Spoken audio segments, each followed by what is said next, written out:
Bienvenue dans 13h15 le dimanche. Au sommaire aujourd'hui, une série inédite à la rencontre de Français bien décidés à se faire entendre. Ils sont des combattants, pas des utopistes, chacun son univers, son histoire, une usine, un club de football, une criée. Plus qu'un emploi, c'est leur identité, leur savoir-faire qu'ils entendent préserver. Direction Dunkerque, dans le Nord, Leuctodie, en Bretagne, Sedan, au cœur des Ardennes. Nous avons passé plusieurs mois auprès de ces irréductibles. Alors victoire ou défaite? Document signé Aurélien Chapalin, Vincent Fischmann, Édouard Mounier, Smaïn Belhadj.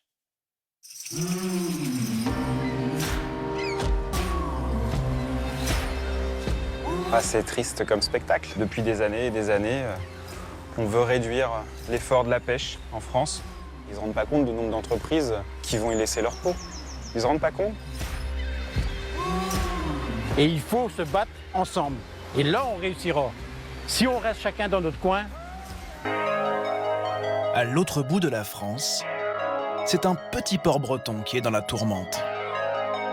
La mer est calme, mais une tempête gronde. La criée est menacée de fermeture. Qu'est-ce qui reste du port si tu enlèves la criée?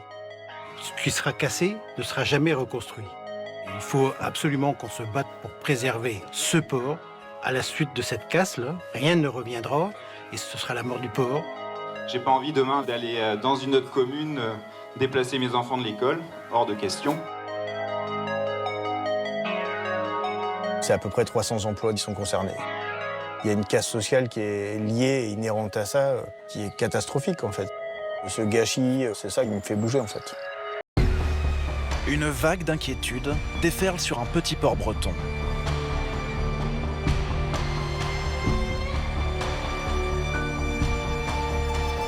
Depuis des années, la pêche française est à la peine. Moins de poissons à pêcher, une réglementation européenne qui réduit le nombre de bateaux. C'est tout un monde qui vacille.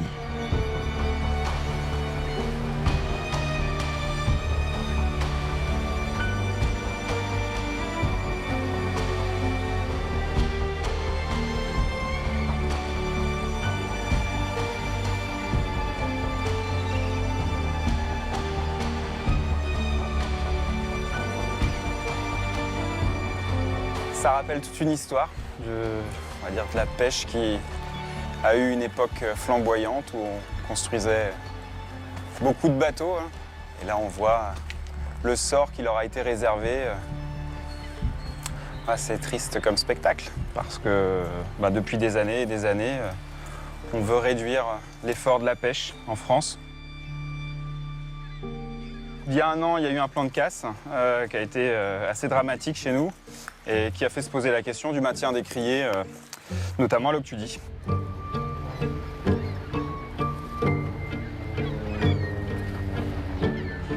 Ça va être un cataclysme. On va tout perdre. Ils ne se rendent pas compte du nombre d'entreprises qui vont y laisser leur peau. Ils ne se rendent pas compte. Donc on a dû se mobiliser, l'ensemble des professionnels du port, pour faire en sorte qu'on fasse valoir le fait que Leuctudie avait encore un avenir fort dans la pêche.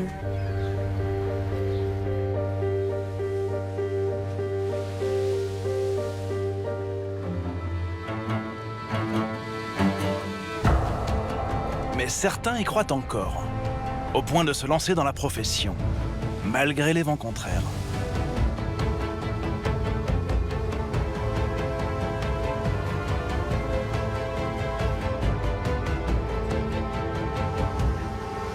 Vous avez de la chance, c'est pas tous les jours, il fait pas tous les jours beau comme ça. Alors là, on voit bien que c'est calme. Vous imaginez quand il y a 2 mètres de creux, ça peut devenir sport. Guillaume et Marie ont monté ce projet en couple il y a 4 ans. Il n'y a plus qu'à. C'est un peu la pêche au canard.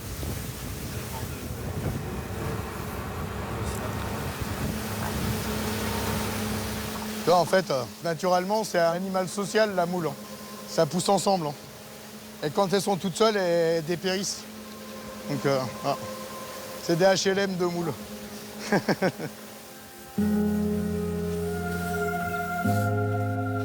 En fait, l'élevage de moules est une activité qui permet d'enrichir énormément le milieu.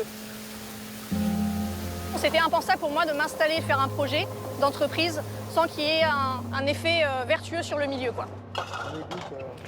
On va goûter quelques moules. Voilà. Donc juste sorti de l'eau, on a une bête qui est quand même pas mal. Voilà. Ils sont jolis ces papillons. Et là c'est juste parfait. C'est très bon. Donc petite dose de protéines pour la journée. On n'a pas les frites à bord, on est Non, désolé. on ne fait pas encore des patates en mer. On essaye de faire au mieux pour nourrir les gens le plus sainement possible et avec le moins d'impact sur le milieu. C'est pour nous un passage indispensable si on veut penser à demain, si on veut penser à ce qu'on peut construire demain et à nos enfants, quoi. Mais c'est surtout Marie qui a impulsé ça, quoi. Et au final, elle est dans le juste, elle a raison. Donc, C'est gentil.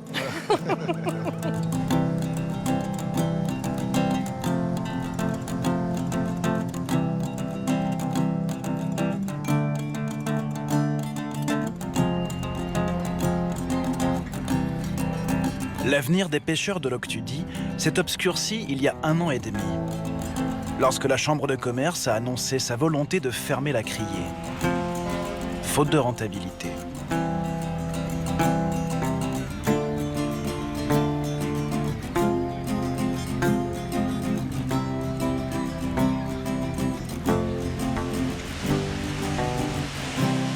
Renan est marailleur de père en fils depuis 3 générations.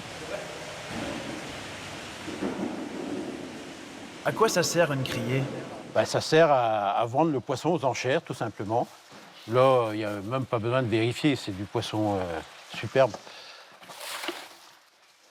Ouais, c'est beau. On voit que c'est du poisson très très frais. Les gens ont du mal à se rendre compte de ce que c'est une criée parce que tout se passe très tôt le matin, quand les gens dorment finalement. Et du coup, ça crée 2 mondes.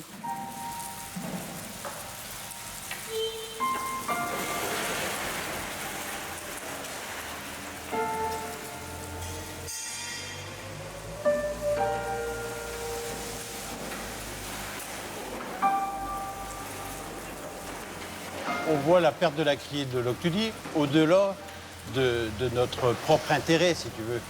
Il y aura un effet de domino sur le reste de la commune. Quand tu vois quelque chose que tu as fréquenté toute ta vie s'en aller, point de vue humain, c'est une blessure, c'est sûr. Ça, c'est clair.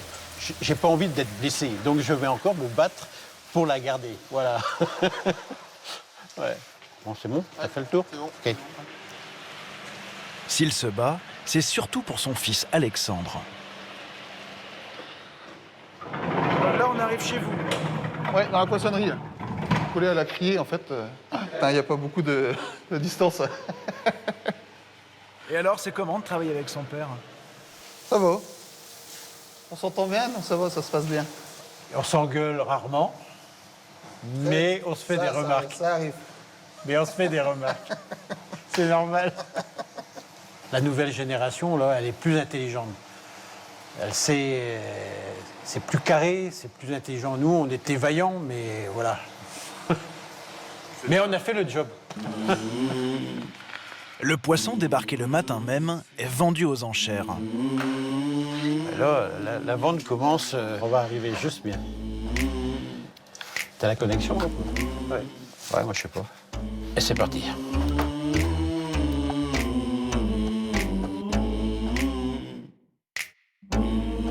Donc ici, c'est Wall Street, quoi. Tout se passe ici. Ouais, on va dire que c'est Wall Street. Ouais, c'est un bien grand mot, quand même. Faut le surveiller, le paternel, avec ça? Ah, des fois, il s'emballe. Ah, ouais. On fait en sorte que ça n'arrive pas trop souvent. Et je crois que je le surveille également. Ouais.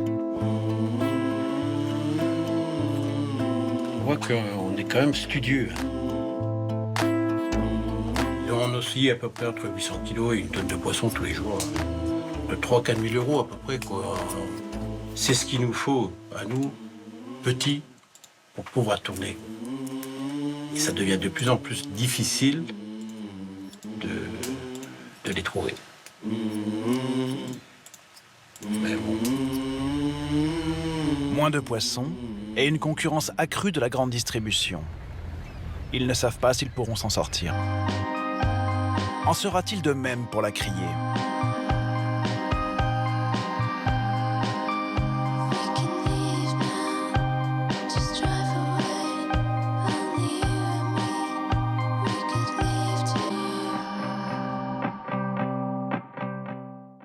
Une bonne nouvelle pour Philippe et les autres salariés de la forge, mais est-ce l'assurance de conserver tous leurs emplois ? En Bretagne, ils sont bien sûr inquiets, car c'est toute l'identité du port qui est menacée par la disparition de la criée. Ils vont avoir des échéances décisives dans quelques jours. C'est ce qu'on va suivre dans l'acte 4.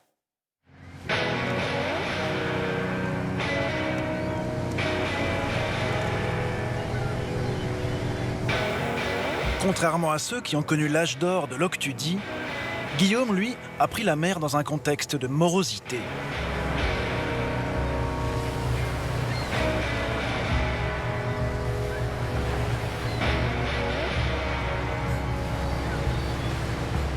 On se bat pour des choses sur lesquelles on ne devrait pas avoir à se battre en fait. C'est-à-dire que ça devrait couler de source. Et aujourd'hui, on passe tous du temps à essayer de défendre ça, alors que nerveusement, c'est fatigant. Voilà. Et intellectuellement, nerveusement, c'est fatigant. Mais voilà, on sait qu'il n'y a pas le choix. C'est pour nos emplois, c'est pour l'avenir de la filière, c'est pour nos enfants aussi, c'est pour l'avenir. On est tous concernés.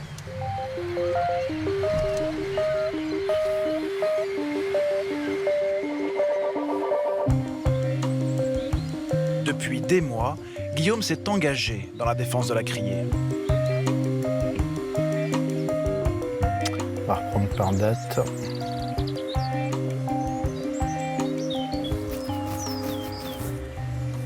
Si la criée fermait, il y aurait quel impact social ?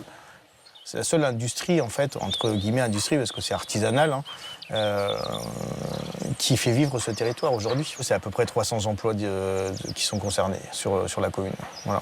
Il y a une casse sociale qui est liée et inhérente à ça, qui est catastrophique, en fait. C'est-à-dire que ces gens qui ont aujourd'hui un emploi, demain, ils vont se retrouver sans boulot, donc soit aller ailleurs, soit à se retrouver à vivre de prestations sociales. Ce gâchis social, ce gâchis de savoir-faire, c'est ça qui me fait bouger, en fait.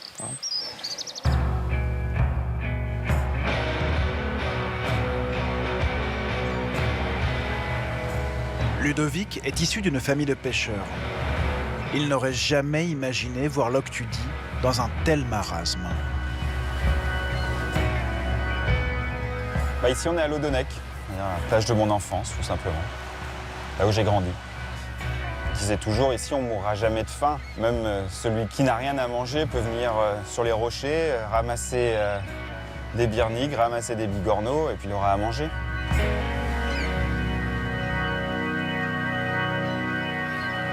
Comme beaucoup de familles ici, on était issus de grands-parents paysans qui, dans les années 50-60, avec l'essor de la pêche artisanale, ont vu leurs enfants partir faire ce métier. J'ai grandi à travers la pêche, en apprenant à travers mon père, mes oncles, un père qui était peu présent, évidemment.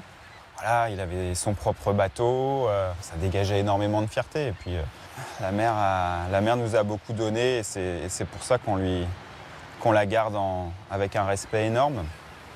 Mais la mer reprend. Mon père, en 2002, s'est retourné en action de pêche et là, au Glénan, tout proche de nous, le paquet de mer qui emporte le bateau et plus rien.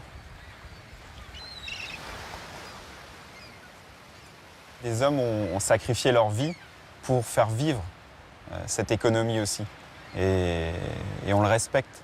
Donc voilà, moi ça me donne effectivement l'envie de continuer, de faire développer certaines choses, d'avancer.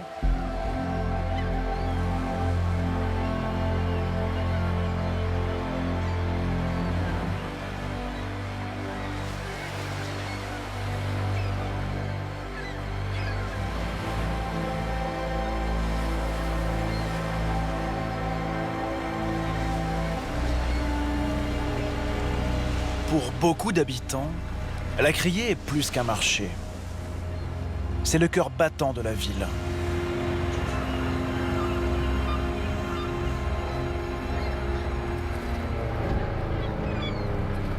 Alors ils sont venus nombreux ce soir à l'appel des pêcheurs. Je vais juste faire un essai. Ouais, c'est bon, tout le monde m'entend bien? Ça a l'air. Parfait. Eh ben, en tout cas, ça fait très plaisir de voir la salle comble ou quasi comble. Donc, je vais commencer par vous remercier d'être curieux, quelque part d'essayer de comprendre qu'est-ce qui se passe depuis plusieurs mois. Je dirais certains, dans la sinistrose dans laquelle on vit actuellement, et notamment dans notre filière, on pourrait tous baisser les bras. Mais c'est pas du tout le but, parce que malheureusement, en face de nous, pour l'instant, la seule proposition, je vous le rappelle, qu'on a eue, c'est de fermer la criée. On pense encore qu'il y a quelque chose à faire, c'est le moment de le faire. Et moi, j'y crois fort qu'il y a un avenir, c'est important. On a envie de vivre dans notre territoire, et on y croit, on veut aller de l'avant et on va continuer à travailler. Merci à tous pour votre présence, et une bonne soirée à tous.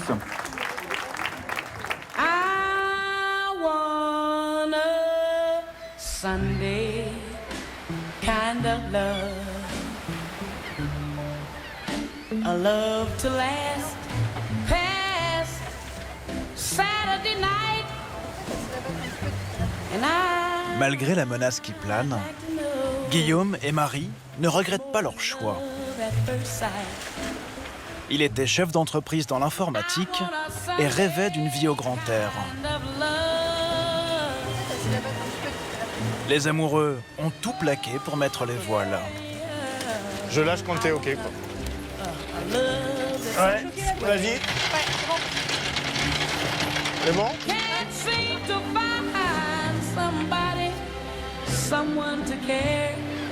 Comment vous vous sentez, vous, Marie, sur un bateau? Écoute, je me sens plutôt pas mal. C'est une bonne manière d'évacuer les soucis qu'il y a à l'esprit. Je me sens plutôt très très bien, même sur l'eau. Et pour moi, la vraie vie, c'est plutôt être au contact de tous ces éléments-là.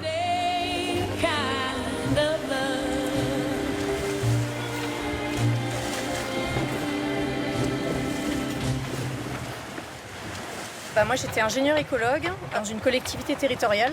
Il y avait toujours une insatisfaction et un besoin déjà, en effet, de respirer le week-end et de revenir sur l'eau. Et donc, il a fallu prendre une décision, quoi. Ça devenait, j'allais dire, vital. Bah regarde, c'est ça la nouvelle vie. Il y a pire comme bureau, hein. Clairement, il y a pire comme bureau. Moi, je me lève le matin, j'ai envie d'y aller. Ce qui n'était plus le cas dans ma vie d'avant. Mais il y a une insatisfaction qui reste par rapport au contexte économique, par rapport aux choix qui sont faits aujourd'hui sur le maintien de l'établissement dans lequel on est hébergé, quoi. Ça vient ternir un petit peu le tableau, c'est clair. Moi j'attends qu'on ait gagné, je suis toute mère, je suis un éternel insatisfait. C'est ça, c'est un peu ça le problème.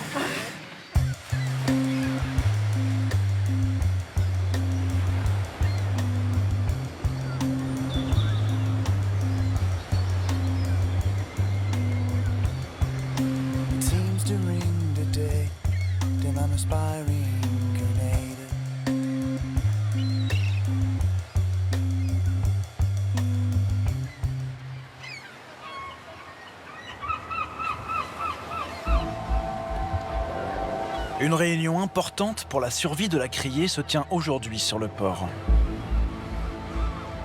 Plusieurs élus sont attendus.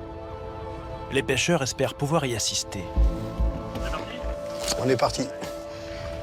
Il est pas beau notre pays, là. Allez. On n'est pas encore mort, quoi. Ça va venir. On espérait que la réunion se passe bien. L'impression d'être des brigands de la mer, quoi, quand ça. C'est quand même terrible d'être obligé de se battre pour son avenir et juste pour pouvoir bosser.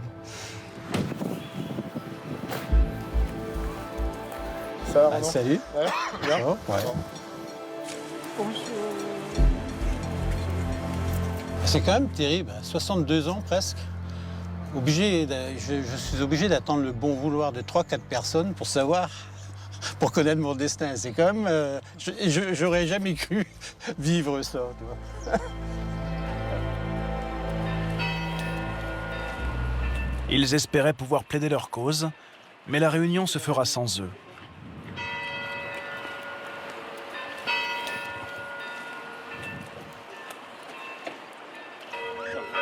Bonjour. Bonjour. Vous allez bien? Bah, pas trop, parce qu'on n'est pas invité, on n'a même pas le droit d'assister. L'essence de travail, il faut respecter les temps, ça c'est important. Franchement, en termes de communication, je trouve ça hallucinant. Ça fait 6 mois. Ça fait 6 mois qu'on traîne ce dossier, là. Ça fait 6 mois qu'on se bat pour avoir une vision d'avenir. Personne n'est capable de nous répondre. C'est pitoyable. Voilà. Et ça me mine.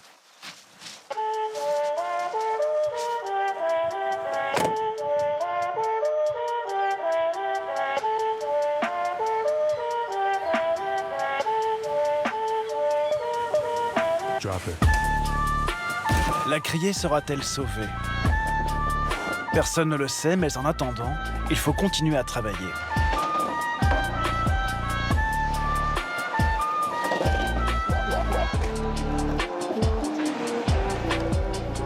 C'est une très belle qualité. Ça, c'est des poissons extra, ça. Ils sont magnifiques. Là, on a acheté du joli rouget qu'on a acheté ce matin.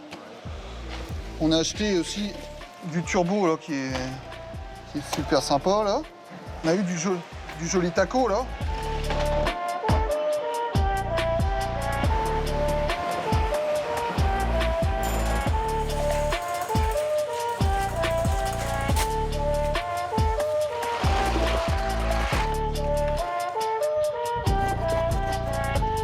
J'avais peut-être 12 ans quand j'ai commencé à aller donner un coup de main à mes parents. Tout de suite, ça t'a plu? Voilà. Oui, bah après, oui, ça m'a plu, oui, parce que si je revenais, c'est que, c'est que ça me plaisait. Ah, du coup, ça fait la 4e génération, là, du coup. Donc, ce serait bien de faire perdurer cette entreprise. C'est la pression, du coup? Un petit peu. Que ce soit la bonne pression, on va dire.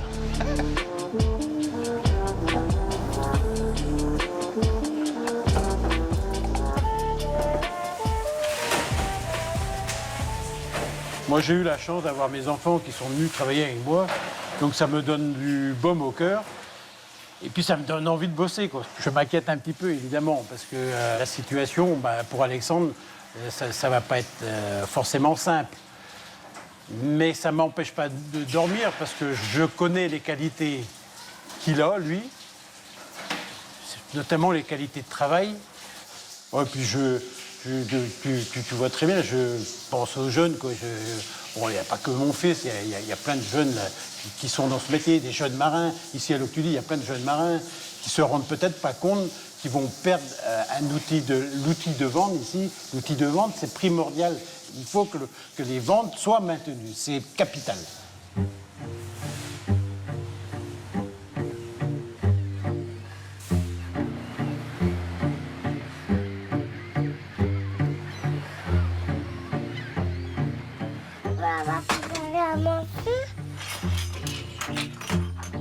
Qu'est-ce que tu veux préparer, Titouan?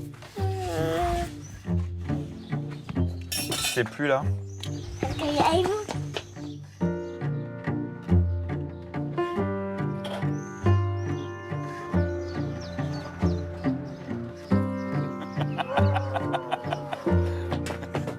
Oh. Une fleur pour qui? Maman. Oh. Une grande. C'est adorable. Tu veux aller faire ta cueillette aussi, Mathilde? Allez, c'est parti, cueillette numéro 2. Là, du coup, la famille, Claire, les enfants, c'est l'élément de stabilité, de solidité, c'est ce qui fait que... Attention à ta réponse.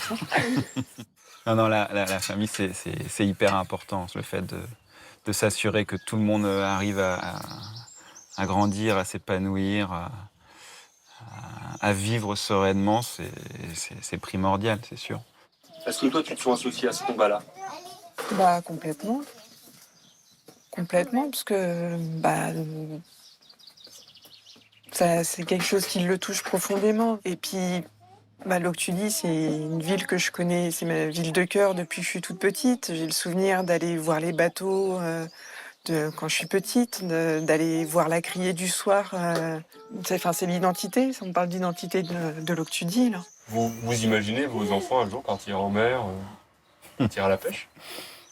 J'ai posé la question à Titouan. Je lui ai dit, en lui montrant un bateau en pleine mer qui qui bouge comme un bouchon sur l'eau. Il me fait you, you. Il voit le bateau. Je lui dis, tu veux aller sur le bateau? Tu voudrais aller sur le bateau? Il me dit, ah oui. Bon. S'ils sont vraiment intéressés, je les en empêcherai pas, c'est sûr, mais je pense que ça fera quelque chose, évidemment.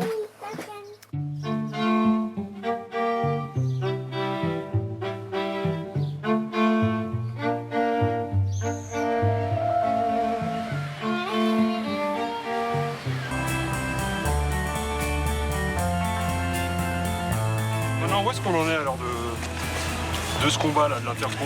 On avance doucement, tranquillement, mais on avance. Et tout ce que je vois là, la criée, là, c'est sauvé, ça y est? Jusqu'en 2025, ça me soulage déjà. Ce serait même un honneur de savoir que, au-delà de 2025 et au-delà de mon départ en retraite d'ailleurs, ce port le perdure parce qu'il le mérite. Et surtout, les gens le méritent ici. Et ça, il faut le savoir. Alors que dans les criées voisines, les ventes sont en baisse, l'Octudie s'en sort très bien.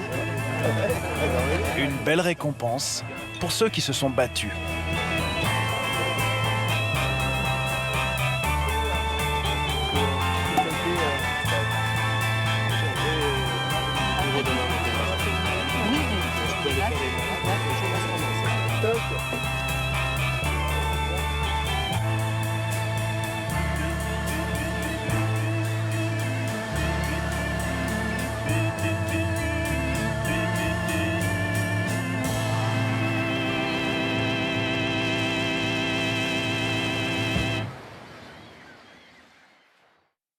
Voilà pour notre série du jour. Je vous retrouve ce soir pour toute l'actualité, suivi de 20h30 le dimanche, avec nos invités Antoine Decaune, Michael Youn et Calogero pour le live. Passez un très bel après-midi et à tout à l'heure.